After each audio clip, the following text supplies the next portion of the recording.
Bhushan jewellers में पाइए खुशियों के गहने।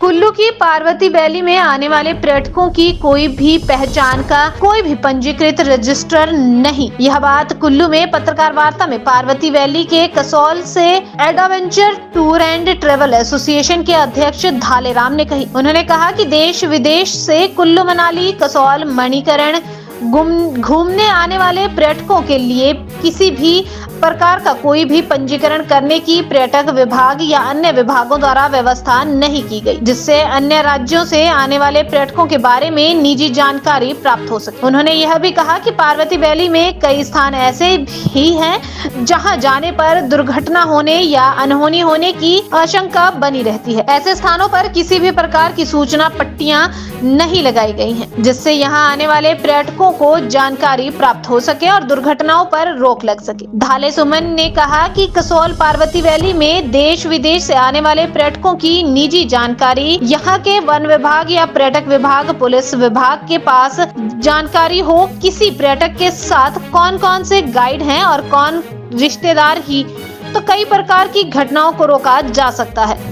देखिए, हमने इससे पहले भी डीसी महोदय को, डीजीडीओ को एक पत्र दिया था, जिसमें हमने बताया था कि इसको एक ही चीज़ से कटाया जा सकता है। अगर एवरी जितने भी ट्रैकिंग रूट हैं वहाँ पर अगर चेक पोस्ट लगाते हैं, जैसे कसौल हमारा एक मेन प्लेस है पार्वती वैली का, अगर वहाँ पर टूरिस्ट इंफॉर्मेशन सेंटर की स्थापना होती है, हर ट्रैकिंग पर आने जाने वाले टूरिस्ट का अगर वहाँ पर रजिस्ट्रेशन होता है कि वो किसके साथ ट्रैकिंग पर जा रहा है। और दूसरी बड़ी बात है कि वैली के अंदर जो है ट्रैकिंग गाइड और टूरिस्ट गाइड को कंपल्सरी करना जरूरी है, क्योंकि आप भी देख चुके होंगे काफ़ी समय से जो है वारदातों पर घटनाओं पर घटनाएं वैली के अंदर हो रही है। तो इसका बड़ा कारण ये है कि वैली के अंदर कोई भी टूरिस्ट इंफॉर्मेशन सेंटर नहीं है, जिसके कारण टूरिस्टों को जो है प्रॉपर जानकारी नहीं मिल पाती है।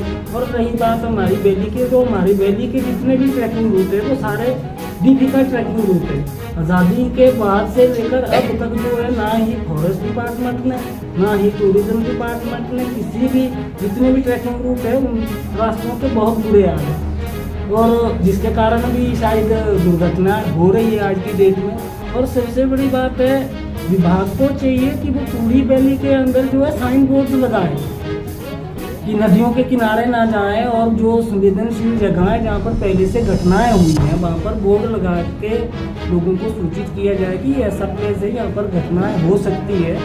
तो यही एक माध्यम है, इससे जो है इसको कंट्रोल किया जा सकता है। घाटी की अगर बात करें तो घाटी में काफ़ी सारे जो टूरिस्ट पॉइंट हैं, हालांकि अभी भी घाटी उतनी तरीके से विकसित नहीं हो पाई। तो क्या लगता है, क्या कमी रह गई है?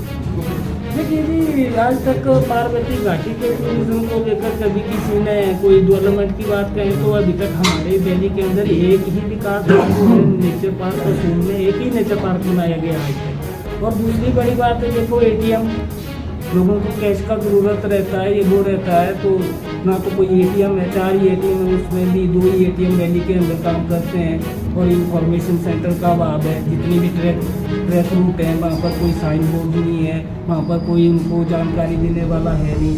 तो वैली के अंदर एक तो सबसे बड़ी बात है, होटल, कैंप्स, कॉटेज जो भी है वहाँ पर जो है आपका एंट्री रजिस्टर लगाना बहुत ज़रूरी है। और दूसरी बड़ी बात है, वैली में डेवलपमेंट तब होगा जब वैली से जीएसटी जाएगा, टैक्स जाएगा गवर्नमेंट को, तो गवर्नमेंट को भी लगे कि वहाँ इतने सारे टूरिस्ट जो है जाते हैं, वो तभी पता लगेगा जब वहाँ से जीएसटी आएगा। तो हमारी वैली में मेरे को नहीं लगता कि कोई जीएसटी देता होगा, ना ट्रैकिंग के माध्यम से, ना होटल के माध्यम से, ना कॉटेज या कैंप के माध्यम से। और कई सारे ऐसे कैंप हैं, कई सारे ऐसे ट्रैक हैं जो बिना अनुमति के, बिना परमिशन के, बिना वेरिफिकेशन के चलाए जाते हैं, जो प्रशासन की नज़र में ही नहीं आते। तो दिल्ली में अभी तो टूरिज़्म डेवलपमेंट के कोई चांस नहीं दिख रहे हैं।